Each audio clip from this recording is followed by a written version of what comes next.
All right, what's going on? Matteo Blato here. Yeah, it's been 1 year. It's been 1 year since my last video on this channel. Don't ask me why I haven't posted. I mean, I know why I haven't posted actually. I think I went through so many things, uh, and I've done so many things that I couldn't even think of taking the time to post it, to record a video and post it. I wish I did. I wish I did post a little more, but there were certain things that I had too much importance, that I was attributing too much importance to. For example, how other people look at me. I didn't, for example, I've in January, from January to end of end of May, I've worked in construction. I had my first job ever, which was a great experience, and I'm so glad I had it. But obviously, on the moment, you don't feel like making a video saying how proud you are of going from full time, um, you know, all an entrepreneur, having your own agency to work in construction. So on the spot, it doesn't seem like that great of an experience.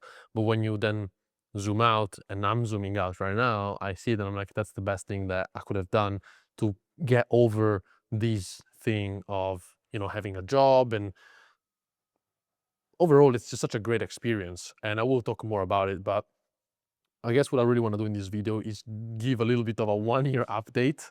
I don't want to make it too long, but I do want to give an update on what the past year has been for me and the main lessons. I haven't structured it or anything. I will make more videos. Obviously, I think one reason why I wasn't able to stick to this channel was the format that I imposed myself. So the week 1, week 2, week 3, tracking all my stats and stuff like that, I think it was taking me so much energy that I couldn't, follow through every week. And if I didn't follow through in practice, so if I didn't, for example, improve my stats or track my progress that week, I wouldn't post a video. So I think that's what caused me to stop. But now I don't want to go back to that format. I think even if I make the videos on one specific topic, for example, I'm reading a book and I really think this book is good, I can make a video about those lessons that I got from that book and the message that I had. And I think that video in 10, 20, 30 years can still be valuable, whether to me or my son or my family or anyone who knows me or, anyone who comes across it at the end of the day. So that's the format I will follow from now. More, I guess, random videos, not on one specific format, but I'm gonna still make them valuable. Now, what happened over the past year? So the last video I have was week 5, and I was in the Netherlands. So what happened is I stayed in the Netherlands until the 7th of August, 2025, and then I moved to Italy. I went to Italy on holiday for 3 weeks, and that's when I stopped really posting. It was 3 weeks that I knew I wasn't really gonna work out that much or keep track of my Instagram that much because my routine would change. And that month, so I didn't post. Then on the 31st of August or 28th of August, one of the two, I moved to Australia. So got on a flight, got on a plane, moved to Australia, came here to Burleigh Heads, which is in Gold Coast, and we stayed for 2 months in an Airbnb. After that, we got our first lease here in Australia, me and Lars. We stayed at the best residence in Australia. I took a huge financial decision. I took a decision that at the time, honestly, I couldn't afford. And that was to start spending almost, yeah, it was over 2.2K. It's like $2,500 USD every single month in rent, which on a consistent basis. When my agency and my company wasn't as stable yet, we had a very good month in August last year. We made $30,000, but I was very new to business and I didn't know the difference between, for example, $30,000 cash collected, which of those are receivables, which of those is actual profit, and with a couple, I wouldn't say mistakes, but challenges that came with that. For example, our payment processor blocking all of our money in September, so we couldn't really scale in September. And our first year in business in that niche, in the home space, in home service niche as a marketing agency, that we didn't know that the season would start slowing down, so we didn't know that. So I took a decision that pushed me, because being in a situation where every single month you need to put out $4,000, because between living expenses, food, and stuff like that, I was spending $4,000 a month. I needed to have the agency make at least that in profit for me. Okay, and I have a business partner too, and I still have it. So I put myself in a very high pressure situation, which I'm glad I'm not in right now. I'm out of it because it was only a 6-month lease. And the last few months, I actually ended up working a construction job in order um, you know, do all my payments and manage to pay my rent and my living expenses, which again, I think it's a great thing that happened to me. Um, and um, that's sort of how last year went. Now, funny enough, I'm still in this residence right now, not because I'm paying rent, but because I have a friend who is still here and he allows me to record in here and work. I come in here often to work, so that's all it is. But I'm not living here right now. I learned, you know, how to meet the world halfway. That is one of the things that I've learned. Obviously, if you already know me, you already know I got this book. I still got this book and I'm still reading it to this day. Every day. Today I read it and I was highlighting things, and I will talk more about it. Um, but after this, what comes after this is Tufti. Okay, Tufti, Tufti the Priestess, book from still Vadim Zealand. And what it talks about is meeting the world halfway. That is probably one of the biggest takeaways that I got end of last year. Agency was going to shit, everything was going to shit, and I realized that I get what I put out. I get the message that I'm giving away to the world, and I think that's also because what you do and how you do it changes the frequency you put out and attracts different things in. So I'll explain to you what I mean by that. One of the things that I realized was that I was never tracking money. I was never really tracking my finances. I'd never done that before. I was just looking at the Stripe, at the payment processor, see how much we made, see how much we spent on Facebook, and be like, okay, this is how much we're making. But I never really took money seriously, and I never behaved like a person who's making 100, 200, $300,000 a month. So to what Tufti says is, one of the things that you should do is meeting the world halfway. Okay, I want to make $100,000 a month.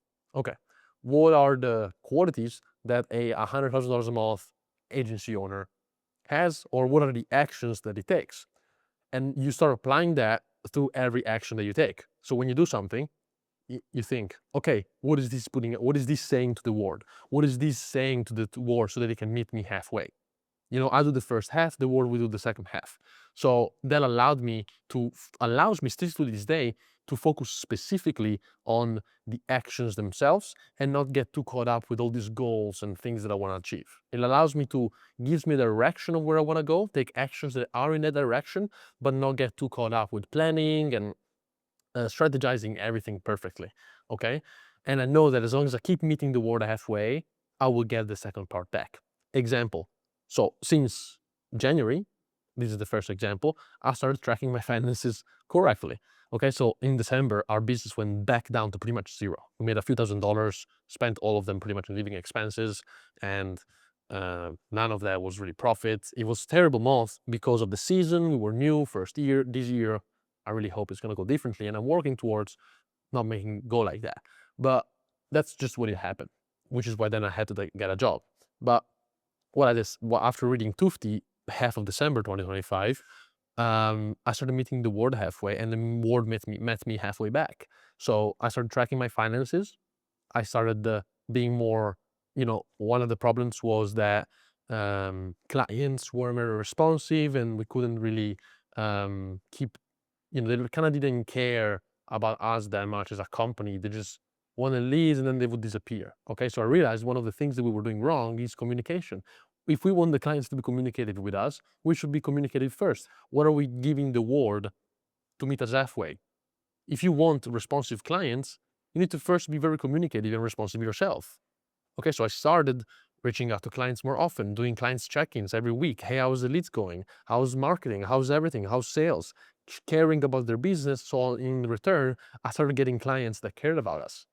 And the clients that we already had that still wanted to work with us in January started caring about us again. And so that's just one example. But I started meeting the world halfway in multiple things.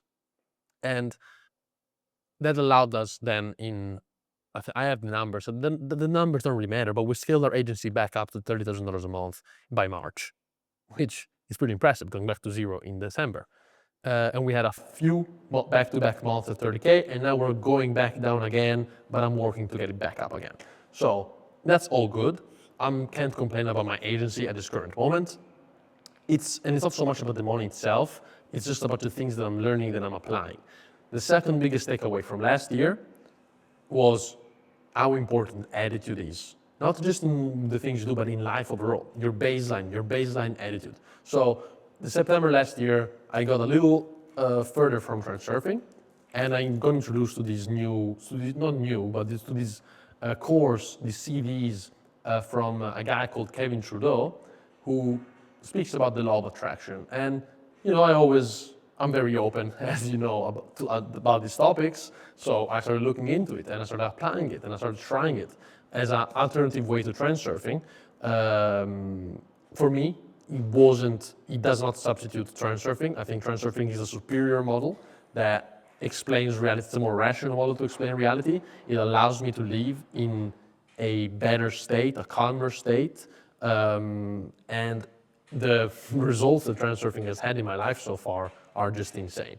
When I look at the reality that I had 2 years ago when I started to now, and how in specific situations I can apply it to turn them to my advantage or overall win in life, Transurfing beats every single other things that I've tried. But there's one thing that CD series really helped me and my friends do and stressed, and I was able to actually relate to Transurfing this morning actually, was how important attitude is. And how important it is to develop those patterns of thinking, patterns of talking, and ways of saying between you and your friends, and overall just you and the world, that allow you to always stay positive and have a positive attitude and have the best attitude. So what attitude am I talking about? I'm talking about utter intention always finds a way. The world always takes care of me. I don't know why, but I think it's going to turn to my advantage. It looks like a very terrible thing in paper, but I know it's going to turn to my advantage. I know it's a good thing. I think it's a good thing. It might seem very terrible, but I think it's a good thing. Somehow it's going to turn to my advantage. Oh, terrible. Thank you for this. I'm so glad this happened to me. I don't know why. Maybe I'm going to meet someone today. I got this flat tire. Boom, flat tire. Oh, maybe I'm prevented to go on this road because if I kept going on this road, something very bad was going to happen. I was going to die or something. So I'm very glad this tire got popped in my car right now, and I'm so happy about it. I might meet someone new. Maybe my girlfriend, maybe someone stops to help me and it's my future wife. I don't know, but what I'm trying to say is when this becomes your baseline, when this becomes your attitude, it's so easy to do things, and in my opinion, not only to feel better, but to achieve more. The whole point of the series of the law of attraction was that when you feel good, you put out good energy, like high frequency, and you attract things faster, and you attract things on that same frequency. When you feel bad, you attract bad things. And I'm not sure exactly how I want to relate that to reality Transurfing, but what I can say is that I was not able to maintain a positive feeling all the time, even when I tried to. It doesn't matter what I tried, I couldn't do it. He was saying, go on more walks, don't stress yourself out with work too much, and, feel good all the time, go run a lot, eat better, all these things that I've tried doing. But at the end of the day, the one thing that allowed me to feel better all the time and so attract better things into my life was changing my attitude to the world as a whole. And in Transurfing, actually, in the chapter of intention, I'm gonna find it real quick. The secret is that realization is brought about not by desire, but by one's attitude to that which is desired. So the attitude that you have towards what you're desiring, and overall the attitude towards life.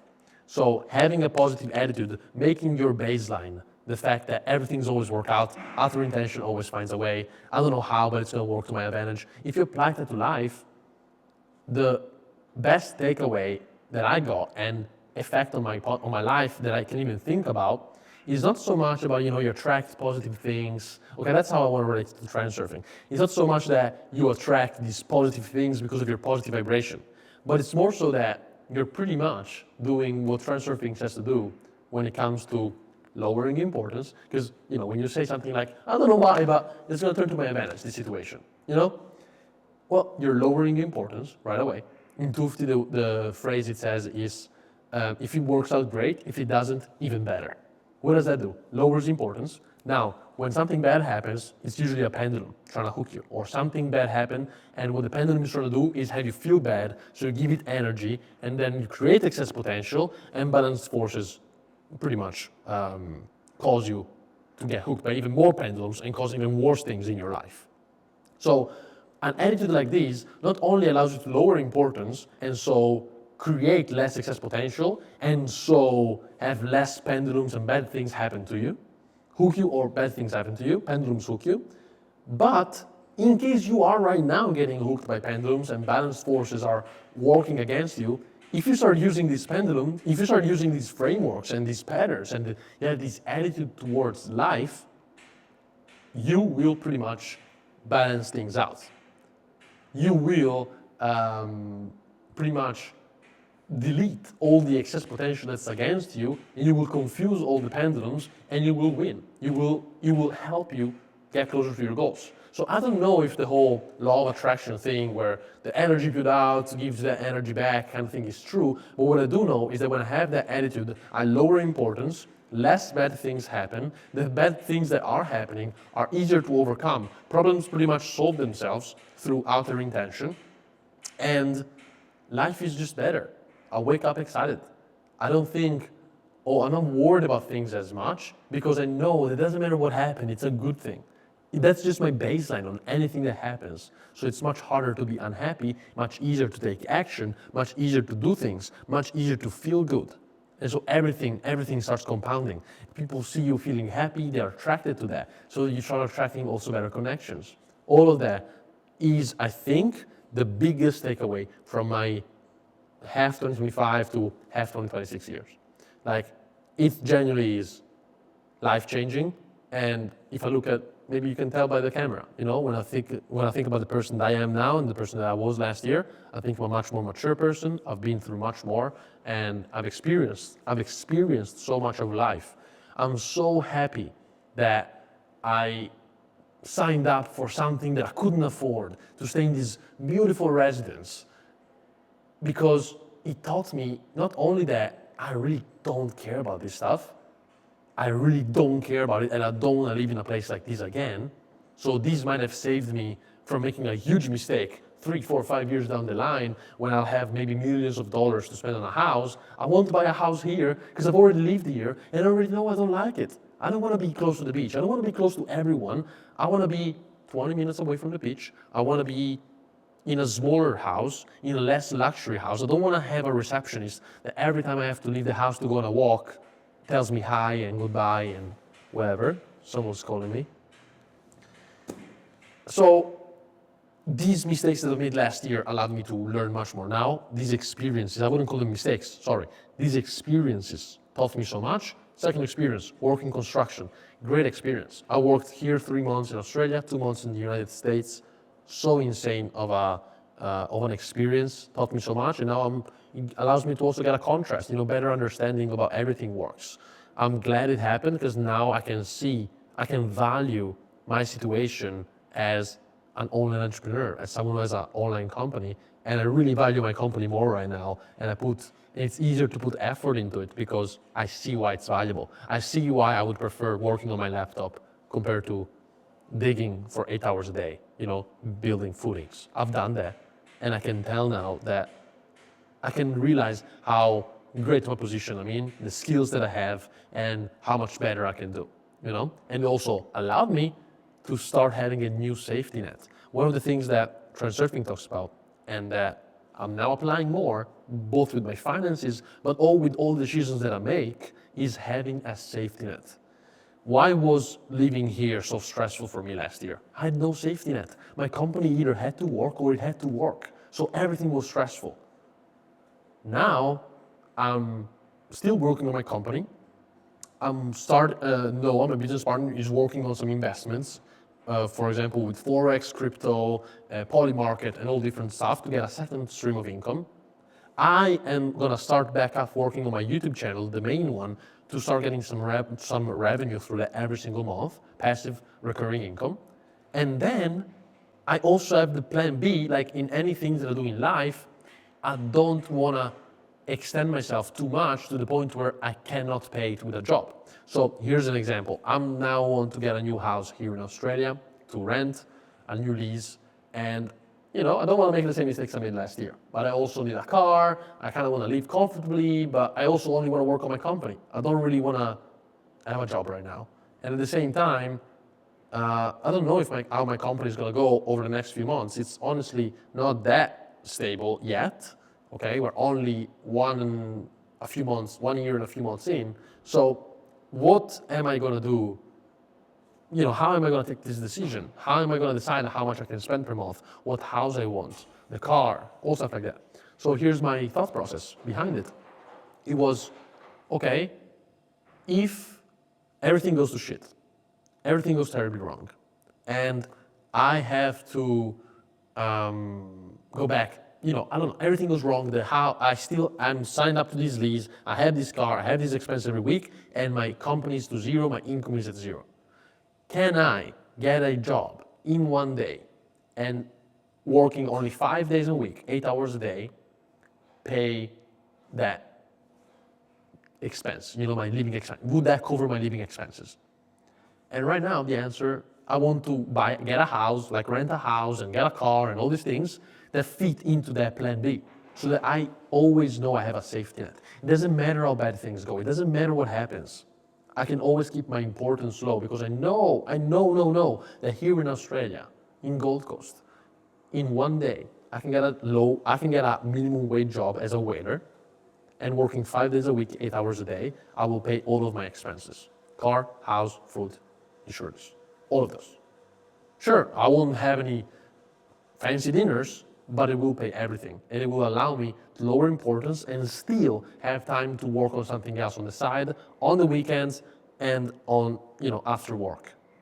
So that is my plan B. That is how I'm taking decisions right now to keep importance low, keep balanced forces away from me, build less excess potential, and live a more balanced, happier, more sustainable life. But it all starts with the attitude, and it then goes into things like meeting the world halfway, taking massive action with intention, not desires things, but instead intending them. I'm still working on that, but we'll talk more about the chapter of intention in other videos.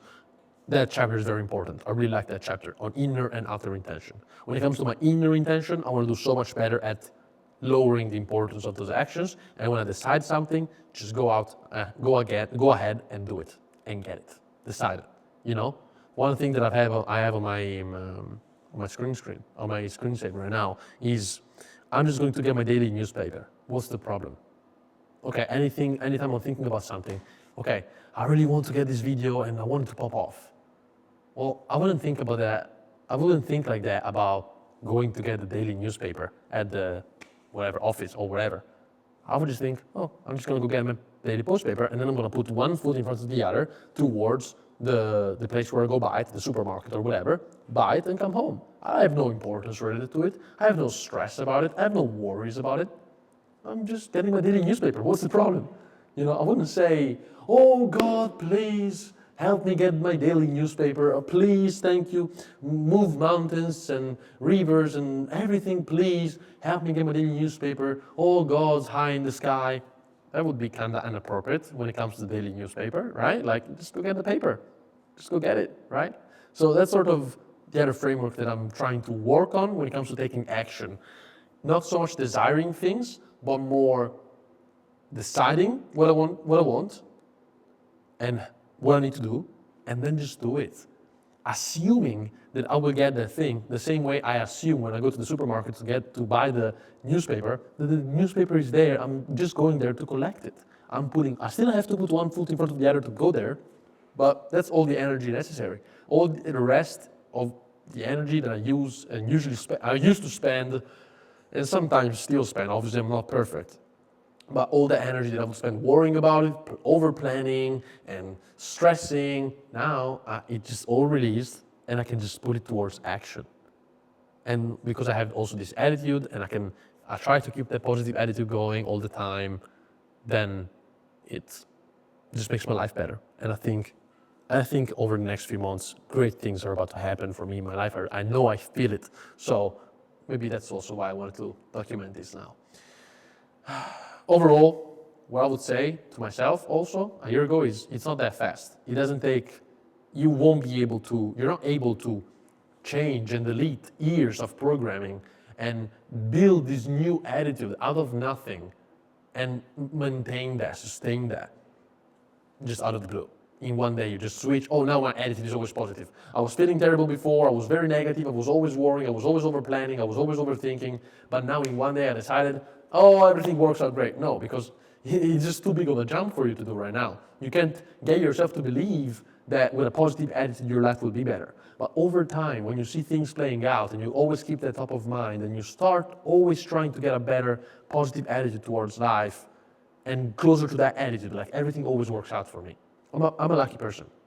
Outer intention always finds a way. Oh, the world takes care of me.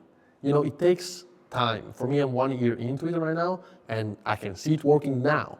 But 6 months ago, honestly, it wasn't working anywhere close to this. Anywhere close.